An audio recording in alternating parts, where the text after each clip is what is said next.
नमस्कार, capital TV का खास शो राहुल का अग्निपथ देख रहे हैं आप। मैं हूं आपके साथ पूजा। राहुल गांधी इन दिनों बड़े एक्टिव हैं। कभी भोपाल, कभी चंडीगढ़, अब कल पटना का प्लान। मानो देश भर में संगठन को नया जीवन देने निकले हो। लेकिन सवाल ये है कि क्या ये यात्राएं संगठनों को संजीवनी दे रही है या कांग्रेस के पुराने जख्मों को और गहरा कर रही है। मध्य प्रदेश में राहुल गांधी ने संगठन सृजन अभियान की शुरुआत की, पर उसी मंच से गुटबाजी के आरोप गूंज उठे। हरियाणा में भी यही कहानी दोहराई गई। अब बिहार का दौरा कल होना है, लेकिन वहां भी हालात कुछ अलग नहीं। स्थानीय नेताओं को लगता है कि राहुल गांधी जमीनी हकीकत से कोसों दूर है और उनका न्यू इंडिया का सपना पार्टी के पुराने मूल्यों से मेल ही नहीं खाता। तो राहुल गांधी के अलग अलग दौरे को लेकर कैसे कांग्रेस के अंदर बवाल बढ़ता जा रहा है, आज इस पर चर्चा करेंगे। पर आरसीबी की जीत के जश्न में बेंगलुरु में जो हुआ वो अब कर्नाटक कांग्रेस के लिए मुसीबत बनती जा रही है। बेंगलुरु के चिन्नास्वामी स्टेडियम में जिस तरह से भगदड़ मची और 11 लोगों की जान चली गई, उससे कई सवाल खड़े हो रहे हैं। सबसे बड़ा सवाल सरकार और प्रशासन पर उठ रहा है, जिसने इस आयोजन को लेकर तैयारी की थी और सवालों के घेरे में सिर्फ और सिर्फ मुख्यमंत्री सिद्धारमैया है। तो कर्नाटक कांग्रेस में क्या कुछ चल रहा है, आज इस पर भी चर्चा करेंगे। मेरे साथ स्टूडियो में मौजूद है कैपिटल टीवी के एग्जीक्यूटिव एडिटर राजीव जी। सर, आपका बहुत बहुत स्वागत। धन्यवाद। लगातार राहुल गांधी दौरा कर रहे हैं, जिन जिन राज्यों में जा रहे हैं, इतना ज्यादा बवाल क्यों हो रहा है? देखिए, जिन राज्यों में वो गए, जिन जिन नेताओं से बातचीत की, मुलाकात की, वहां तो आग लगी हुई है और आगे बिहार जाएंगे, वहां भी आग लगा कर आएंगे। जी। जो स्थितियां अभी पैदा हुई है, जैसे मध्य प्रदेश के अंदर, मध्य प्रदेश में भोपाल में वो पहले पीएससी की मीटिंग लिए, फिर कांग्रेस वर्कर्स की मीटिंग ली और भरी सभा में सबसे पहले उन्होंने ओल्ड गार्ड्स, जो कांग्रेस के पुराने नेता, वरिष्ठ नेता हैं, उसको बेइज्जत कर दिया। यानी कि सोनिया गांधी और मल्लिकार्जुन खड़गे तक को नहीं छोड़ा। जो मीटिंग के बीच ये कहता हुआ दिख रहा है कि जो कांग्रेस के अंदर दशकों से अलग अलग पदों पर बैठे हुए हैं, जो दशकों से कांग्रेस पर कब्जा करके बैठे हुए हैं, आज वो लंगड़े घोड़े हो चुके हैं। उनके ऊपर दांव नहीं लगाया जाना चाहिए। राहुल गांधी ने कहा 3 तरह के घोड़े होते हैं। एक रेस के घोड़े होते हैं, दूसरे ये शादी में चलने वाले घोड़े होते हैं और तीसरे लंगड़े घोड़े होते हैं। तो जो शादी वाले घोड़े हैं कम से कम चल तो सकता है, लंगड़े घोड़े तो चल भी नहीं सकता, इसलिए उसे बाहर करो। यानी कि कांग्रेस ने सोनिया गांधी के ऊपर सवाल उठाया, जो इस उम्र में भी एक्टिव पॉलिटिक्स में नहीं है लेकिन पार्लियामेंट्री पॉलिटिक्स में है। अभी सोनिया गांधी कोई रैली में नहीं जाती, लेकिन फिर भी राज्यसभा की एक सीट कब्जा करके बैठी हुई है। उनकी अहमियत है कांग्रेस के लिए, क्योंकि कांग्रेस में वो ओल्ड ब्रिगेड को बैलेंस करने की कोशिश करती है। लेकिन राहुल गांधी ने अपनी मां तक को नहीं छोड़ा कि ये पुराने कांग्रेस के नेता हैं, वो कोई काम के नहीं हैं, लेकिन फिर भी कांग्रेस में चिपक कर बैठे हुए हैं, पद लिए हुए हैं। ये पार्लियामेंट्री कमेटी के चेयरपर्सन भी सोनिया गांधी है, संसदीय दल के नेता है और राज्यसभा सांसद है। तो सबसे पहले तो आपको ये बताना चाहिए कि गांधी नेहरू परिवार के अंदर रिटायरमेंट की उम्र है या नहीं, या फिर गांधी नेहरू परिवार में जब तक जीवित है तब तक कांग्रेस में कोई न कोई पद लेकर बैठा रहेगा।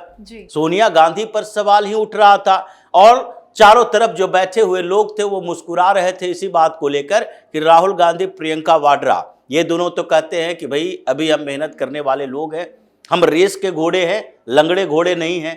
तो ऐसे में सोनिया गांधी कौन से रेस के घोड़े हैं, जो कि इतने दिनों में जितने चुनाव हुए उसमें वीडियो संदेश के अलावा एक रैली तक को संबोधित नहीं किया, न संगठन की मीटिंग ले रही है। तो ऐसे में सबसे पहला सवाल सोनिया गांधी पर हुआ, बेइज्जती हुई, सरेआम खुसुर फुसुर चल रहा था इसी बात को लेकर कि सोनिया पर सवाल कर रहे हैं या मल्लिकार्जुन खड़गे पर।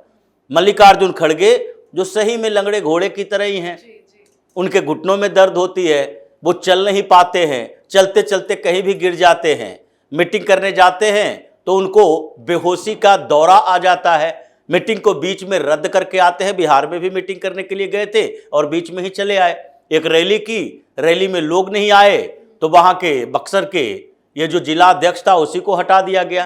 तो ये खड़गे और सोनिया गांधी, इन दोनों की बेइज्जती के साथ साथ जो पूरे कांग्रेस का ओल्ड लीडर्स हैं, पुराने नेता हैं, उन सबको राहुल गांधी ने सरेआम बेइज्जत कर दिया। इसके कारण मध्य प्रदेश के अंदर जो कमलनाथ का गुट है, जिसको कमलनाथ नकुलनाथ दोनों ने लगभग बाइकाट किया राहुल गांधी की इस यात्रा का, जीतू पटवारी हर जगह दिखते रहे, लेकिन कमलनाथ के गुट के जो लोग हैं वो नाराज चल रहे हैं कि जब राहुल गांधी को लगता है पुराने नेताओं की कोई अहमियत ही नहीं है, तो पुराने नेताओं के साथ जो लोग हैं वो भी आपके साथ नहीं रहेंगे, क्योंकि हमारे कारण जुड़े हैं और हमारे कारण ही कांग्रेस के अंदर है।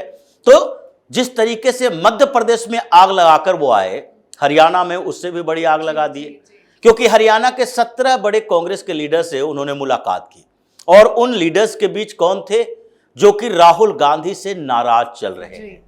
आप भूपेंद्र हुड्डा की बेइज्जती करते हो और उनके बेटे दीपेंद्र हुड्डा को कहोगे कि हमारे साथ खड़े रहें, तो ये कैसे संभव है? क्योंकि दीपेंद्र हुड्डा जानते हैं कि जब तक भूपेंद्र सिंह हुड्डा कांग्रेस पार्टी में है, वो हरियाणा की कमान संभाले हैं, तभी तक राहुल गांधी हमें अहमियत दे रहे हैं। अगर भूपेंद्र सिंह हुड्डा कमजोर हुए हरियाणा के अंदर, तो फिर राहुल गांधी हमें भी दूध में गिरी हुई मक्खी की तरह बाहर फेंक देगा। इसलिए वो दोनों तो एक साथ हैं। लेकिन उस मीटिंग में जो 17 बड़े नेताओं की बात की जा रही है, उसमें एक तरफ भूपेंद्र सिंह हुड्डा गुट के लोग थे, उदय भान थे जो प्रदेश अध्यक्ष हैं अभी भी, दूसरी तरफ शैलजा और सुरजेवाला को भी बुलाया गया था और कुछ ऐसे नेताओं को भी बुलाया गया था जो कि अभी अभी कांग्रेस ज्वाइन किए हैं और कुछ रिज्वाइन भी किए हैं। अशोक तंवर ने रिज्वाइन किया है, उन्हें भी तवज्जो दी गई। लेकिन इस बीच जब इन नेताओं से बातचीत की जा रही थी, तो वहीं पर सवाल उठा कि हरियाणा कांग्रेस में नव सृजन जो होगा उसकी जिम्मेदारी किसके पास होगी? आपने तो अभी तक हरियाणा कांग्रेस को कंफ्यूज करके रखा है। चुनाव हार गई कांग्रेस, उसके बाद आपने न भूपेंद्र सिंह हुड्डा को कोई बड़ी जिम्मेदारी दी, न नेता प्रतिपक्ष का चुनाव किया, जिसके कारण हरियाणा के विधानसभा में मखौल उड़ता है। भूपेंद्र सिंह हुड्डा जा नहीं पाते हैं, क्योंकि भारतीय जनता पार्टी के नेता मखौल उड़ाते हैं कि देखो ये विपक्ष में बैठी हुई पार्टी है जिसने अभी तक नेता प्रतिपक्ष का चुनाव भी नहीं किया है। तो हरियाणा में नव सृजन के लिए जो आपने कहा संजीवनी देने गए थे, वो विष देकर चले आए। तो विषैला जो राग अलापा है राहुल गांधी ने, इन दोनों जगहों पर संगठन में विस्फोट मचा। लेकिन सर बिहार कल जा रहे हैं, बिहार में तो ये कहेंगे दाव उल्टा ना पड़ जाए, क्योंकि समय बहुत नाजुक है, बिहार में चुनाव होने हैं और राहुल गांधी की एक गलती, अगर वो आग लगाने जा रहे हैं, आग में घी डालने वाला काम तो वो लगातार कर रहे हैं, उनकी एक गलती तो कांग्रेस के लिए बहुत भारी पड़ जाएगा। देखिए, कांग्रेस के लिए तो वहां पर समस्याएं राहुल गांधी ने पहले से पैदा कर दी है। जब वो पहला दूसरा दौरा करने के लिए गए थे, उसी समय से कांग्रेस का एक एजेंडा सेट किया और कांग्रेस के एजेंडे में सबसे पहले ये जो युवा नेता कहते हैं, कन्हैया कुमार जैसे लोगों को आगे बढ़ाया, जिससे कांग्रेस के पुराने नेता नाराज होना शुरू हो गए। उसके बाद दूसरी तरफ आरजेडी जो इसकी गठबंधन सहयोगी है, वो भी नाराज हो गई।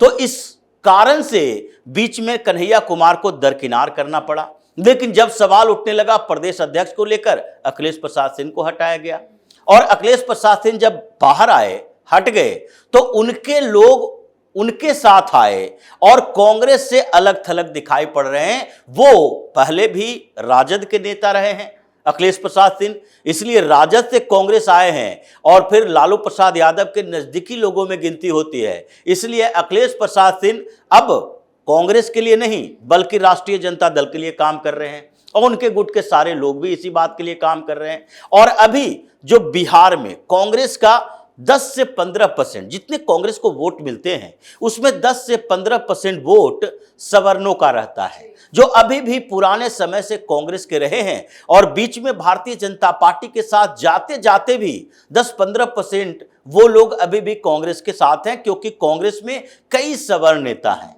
वो लोग इस बात से नाराज हैं कि राहुल गांधी बार बार कह रहे हैं रिजर्वेशन का कैप खत्म करो, 50% से ज्यादा बढ़ाओ। उसके कारण कांग्रेस के वो सवर्ण लीडर जो फॉरवर्ड लीडर हैं, वो सारे के सारे नाराज हैं इस बात से कि राहुल गांधी अगर बिहार में ये राजद कांग्रेस के गठबंधन की सरकारें आए तो फिर तो हमारे राजनीतिक कैरियर को खत्म कर देंगे। क्योंकि एक बार जब रिजर्वेशन, ओबीसी का रिजर्वेशन का मामला चला बीपी सिंह के समय में, तो उस समय जितने लीडर्स ने सपोर्ट किया मंडल आयोग के, मंडल कमीशन के इम्प्लीमेंटेशन का, वो सब का राजनीतिक कैरियर तक खत्म हो गया और इसलिए आगे भी वो लोग सतर्क हो रहे हैं। अब राहुल गांधी दूसरे स्तर पर जो ओबीसी, ईबीसी और मुस्लिम की बात कर रहे थे, इससे कांग्रेस और राजद के बीच इतना ज्यादा गैप हो चुका है कि राष्ट्रीय जनता दल सोच रही है कि या तो कांग्रेस को वो सीटें दें जिसमें ये जीतने की योग्यता नहीं, क्षमता नहीं रखती हो, या फिर अगर नेगोशिएशन करे तो फिर कांग्रेस के साथ गठबंधन खत्म कर लो। हम सीपीआई, सीपीआईएमएल, सीपीआईएम, इन पार्टियों यानी वामपंथी पार्टियां, राष्ट्रीय जनता दल और उसके बाद वीआईपी, ये सारी छोटी छोटी पार्टियों के साथ गठबंधन करें, गठबंधन को लीड करें और उसके साथ कांग्रेस को अलग थलग छोड़ दें, जो स्थितियां बिहार में पनप रही है। अब ये जाएंगे तो उसके बाद उसी आग में घी का काम करेंगे और लपटें बढ़ेगी, क्योंकि इनका जो बिहार को लेकर एजेंडा है उससे कांग्रेस की गुटबाजी इतनी बढ़ गई है कि हो सकता है चुनाव की घोषणा होते होते कई कांग्रेस के नेता जदयू, भाजपा या फिर चिराग पासवान जो आजकल उभर रहे हैं उनकी पार्टी में चले जाए। तो परेशानियां कांग्रेस में ऐसे बढ़ गई है कि जिस तरीके से सारे ये वरिष्ठ कांग्रेस के नेताओं को लगातार हर मीटिंग में ये बेइज्जत करते जा रहे हैं, जैसे कि गुजरात में भी इन्होंने बोला कि कांग्रेस में कई लोग ऐसे हैं जो भाजपा के लिए काम करते हैं। तो जो स्थितियां पैदा हुई है उसमें कम से कम तो 44-45 नेता ऐसे हैं कांग्रेस के सांसद, वो सब अलग अलग जगहों पर, अलग अलग स्टेट में देखिए उसके लिस्ट बढ़ते ही जा रहा है। ये सब नाराज बैठे हैं कि राहुल गांधी अगर युवा नेताओं को ही चांस देना चाहते हैं तो उन्हीं लोगों को अपने इर्द गिर्द रखें, क्योंकि इनको वरिष्ठ नेताओं से समस्या नहीं है, उन नेताओं से समस्या है जो इनके इर्द गिर्द नहीं रहते। ये पवन खेड़ा कौन सा युवा नेता है, ये जयराम रमेश कौन सा युवा नेता है, इन लोगों को कभी एक शब्द नहीं बोलते क्योंकि ये लोग उनके इर्द गिर्द रहते हैं। तो ये विद्रोह जो पिछली बार हुआ था उससे भी बड़ा होगा, क्योंकि पिछली बार ये तो सीडब्ल्यूसी की बैठक में ये कपिल सिब्बल, चिदम्बरम, थरूर सबके सामने इन्होंने बोला था कि देखिए आप लोग पहले सत्ता में थे, सरकार में थे, मंत्री थे और आप ही लोगों की गलतियों के कारण आज कांग्रेस की यही स्थिति हुई है। और इसके कारण नाराजगी इतनी बड़ी थी, G23 बना था, सोनिया गांधी को लेटर लिखा था, राहुल गांधी के रवैये से नाराजगी, और उसके बाद गुलाम नबी आजाद जैसे लोगों ने तो पार्टी छोड़ दी, नई पार्टी बनाई और कई कांग्रेस नेताओं ने दूसरी पार्टियों को ज्वाइन किया। ये आरसीपी सिंह, ये ज्योतिरादित्य सिंधिया, ये फिर उसके बाद जितिन प्रसाद, मिलिंद देवड़ा, ये सारे उसी समय के नेता हैं जो कि राहुल गांधी से नाराज थे। और इस बार उनसे भी ज्यादा संख्या बढ़ रहा है। उधर कमलनाथ भी आ गए, इधर भूपेंद्र सिंह हुड्डा आ गए, उधर थरूर है, उधर चिदम्बरम है। एक एक स्टेट में एक दो बड़े नेता ऐसे हैं जो सीधे तौर पर राहुल गांधी को चैलेंज कर रहे हैं। तो परेशानियां बड़ी है। राहुल गांधी को जल्द ही ये लोग मिलजुल कर, जो इतने सांसद हैं, ये सीधे तौर पर मानसून सत्र के अंदर ही न कह दे कि भाई हमारा leader of opposition Rahul Gandhi नहीं रहेगा, ये कुर्सी खाली करो। कोई ऐसे सेंसिटिव लीडर जिसके अंदर संवेदना हो, जो सबके बातों को समझता हो, उसी को लीडर ऑफ अपोजिशन बनाओ, नहीं तो कांग्रेस का भट्टा बैठ जाएगा। और सर, क्या सबसे ज्यादा विरोध और दिक्कत कांग्रेस पार्टी को कर्नाटक में होने जा रही है? क्योंकि आरसीबी के जश्न के दौरान जिस तरह से भगदड़ मची, नो डाउट सरकार पे सवाल खड़े होते हैं। क्या सिद्धारमैया इस बार बुरे फंस गए हैं? देखिए, जो स्थितियां है और जिस तरीके से सिद्धारमैया सामने आकर माफी मांग रहे हैं, सामने आकर बयान दे रहे हैं, बता रहे हैं कि देखो भाई कैपेसिटी कम थी, 35,000 की थी, 2-2 लाख आ गए, जश्न मना रहे थे, उसमें भगदड़ मच गई। तो सरकार किसकी थी, जिम्मेदारी किसकी थी? सिद्धारमैया ने सीधे तौर पर कहा है कि जिम्मेदारी मुख्यमंत्री की है, क्रेडिट मुख्यमंत्री लेता है, तो ऐसे समय में मुख्यमंत्री को आगे आना चाहिए। और ये जो मौका है वो 2.5 साल के रोटेशन के पीरियड का, उसमें सिद्धारमैया पिछले 2-3 महीनों से अपनी लॉबिंग और बढ़ा दिए हैं। जैसे जी परमेश्वर के बारे में इन लोगों ने बोला, जी परमेश्वर होम मिनिस्टर हैं, दलित लीडर हैं, उनके सपोर्ट में सिद्धारमैया नहीं आए बल्कि डीके शिव कुमार आए। उसके बाद इन्होंने बीके हरिप्रसाद के साथ मीटिंग कैंसिल कर दी।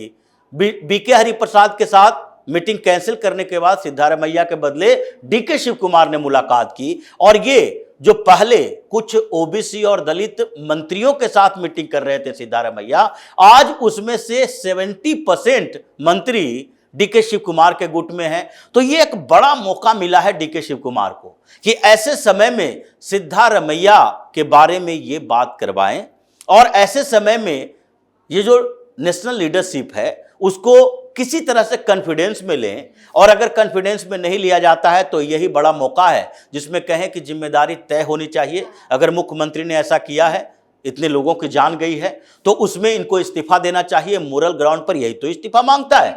अमित शाह का इस्तीफा मांगता है। अगर रेलवे में कोई दुर्घटना हो गई तो रेल मिनिस्टर का इस्तीफा मांगता है। महाकुंभ में हुआ योगी से इस्तीफा की मांग की महाकुंभ के दौरान, जबकि करोड़ों लोग वहां थे, यहां तो लाख 2 लाख लोग थे। तो ऐसे में इस्तीफे की मांग चल रही है और ये मौका मिल रहा है बढ़िया सिद्धारमैया के खिलाफ डीके शिव कुमार को अपना गुट मजबूत करने और इतना नैतिक दबाव बनाने की कोशिश की जा रही है। अगर सिद्धारमैया ने इस बीच राहुल गांधी को कॉन्फिडेंस में लिया तो सिद्धारमैया के खिलाफ डीके शिव कुमार अपनी रणनीति चलेंगे। ये 65-70 विधायक जो उनके गुट के हैं, वो सब भारतीय जनता पार्टी के इशारे का इंतजार कर रहा है, और अगर ये मोरल रिस्पॉन्सिबिलिटी ले लिया तो फिर ऐसे ही विदाई हो जाएगी। जी बिल्कुल, बहुत बहुत धन्यवाद सर समझाने धन्यवाद। के लिए। तो कर्नाटक के मुख्यमंत्री सिद्धारमैया ने बेंगलुरु के चिन्नास्वामी स्टेडियम के बाहर हुई भगदड़ के लिए क्रिकेट एसोसिएशन को भी जिम्मेदार ठहरा दिया। उन्होंने बीजेपी के सवालों पर पलटवार करते हुए कहा कि महाकुंभ के दौरान भी भगदड़ हुई थी, ऐसी घटनाओं पर राजनीति नहीं करनी चाहिए। पर इस तरह की बातें कर अब सिद्धारमैया बच नहीं सकते। जिम्मेदारी उनकी थी, भागीदारी उनकी थी, तो जो चूक हुई है उसका अंजाम भी भुगतना ही होगा। साथ ही राहुल गांधी जहां जहां जा रहे हैं, पार्टी की अंदरूनी मतभेद सार्वजनिक होती जा रही है। मंचों से नाराज कार्यकर्ता उतर रहे हैं, प्रेस कॉन्फ्रेंस के दौरान तीखे सवाल पूछे जा रहे हैं, और सोशल मीडिया पर भी पुराने नेताओं की चुप्पी भी बहुत कुछ कह रही है। तो आपकी क्या कुछ राय है, कमेंट करके लिखिएगा। देखते रहिए कैपिटल टीवी। नमस्कार।